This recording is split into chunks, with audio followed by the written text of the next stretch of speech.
In July of this year will mark the 50th anniversary of the landmark encyclical Humanae Vitae issued by Pope Paul VI in 1968. This encyclical articulates the beauty of God's plan for marriage and life-giving love, and specifically addresses the use of artificial contraception and sterilization. In Humanae Vitae, Pope Paul VI reminded the world of the firmly established teaching that marital sexuality, the two becoming one flesh, has two essential purposes.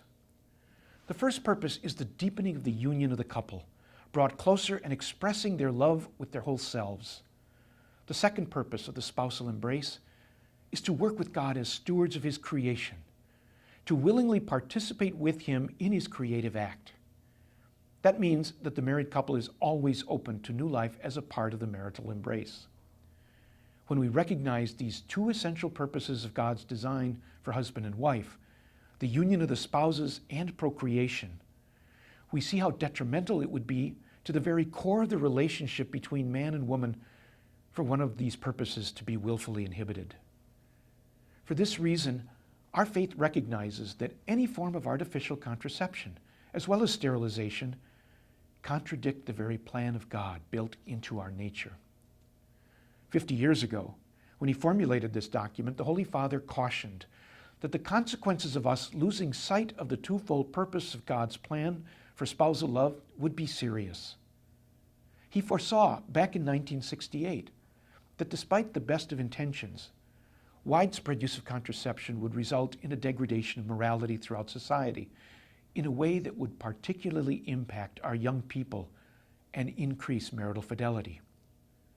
He also warned that men may forget the reverence due to a woman, and that she would likely become an object of use instead of a valued partner whom should be loved and cared for.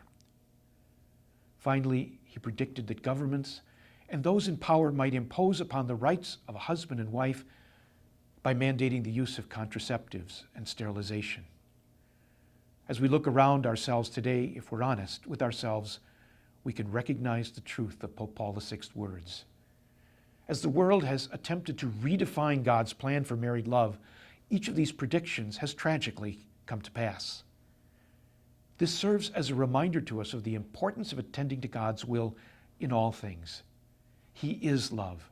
He created us in His love, and He has taught us how to love. God has given us His law and His church not to restrict us, but to help and to guide us. We ought not to disregard His design and purpose for our life or love, and in fact, we cannot without serious consequence.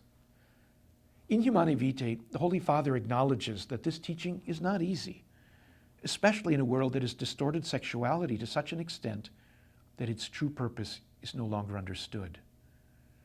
The type of love to which the Lord calls us requires courage, generosity, and sacrifice.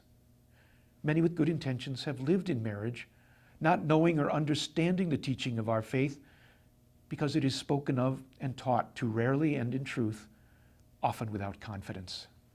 Still, in this anniversary year, we have the opportunity and in fact the need to study again this great teaching. We're called to be new creations in Christ, working with Him to transform our families and the world as He has called us. The Church knows this is no small undertaking, but she's here on this earth with shepherds and the sacraments readily available to help each and every one of us on this earthly pilgrimage.